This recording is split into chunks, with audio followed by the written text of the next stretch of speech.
யாரெல்லாம் உங்களை புறக்கணிக்கிறாங்களோ அவங்க கிட்ட திரும்பி போகாமல் இருக்கிறது தாங்க உங்களுடைய புத்திசாலித்தனம். ஒருத்தர் புறக்கணிக்கிறாங்கன்னா நேரடியாக சொல்ல மாட்டாங்க. அவங்க செய்கைகள், உங்கள் கால் அட்டன் பண்ண மாட்டாங்க, மௌனமாக இருப்பாங்க. ஸோ அவங்க புறக்கணிக்கிறாங்கன்னு நம்மளே தான் தெரிஞ்சுக்கணும். அதுதான் புத்திசாலித்தனம்.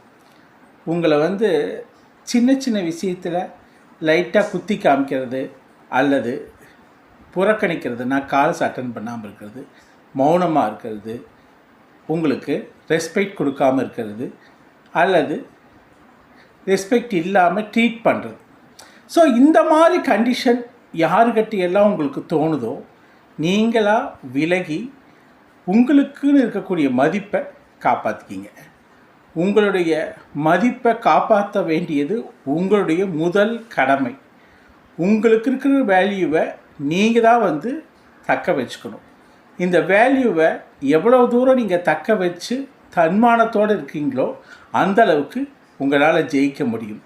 உங்கள் ஸ்ட்ரென்த்து எதுன்னு உங்களுக்கு தெரியணும், உங்களுடைய வீக்னஸ் எதுன்னு உங்களுக்கு தெரியணும். உங்கள் ஸ்ட்ரென்த்துங்கிறது உங்களுடைய சுயமரியாதை. ஸோ உங்கள் ஸ்ட்ரென்த்தை என்றைக்கும் இழக்காதீங்க. உங்களை யாரெல்லாம் ஒதுக்குறாங்க, உங்களை எல்லாம் வேண்டான்னு நினைக்கிறாங்களோ அதை ஒரு ஸ்பார்க்கில் இமிடியேட்டாக தெரிஞ்சுக்கிட்டு விலகிடுங்க. இந்த உலகத்தில் யாரும் எந்த சூழ்நிலையிலும் சர்வைவ் ஆக முடியும், தன்னம்பிக்கை மட்டும் இருந்தால்.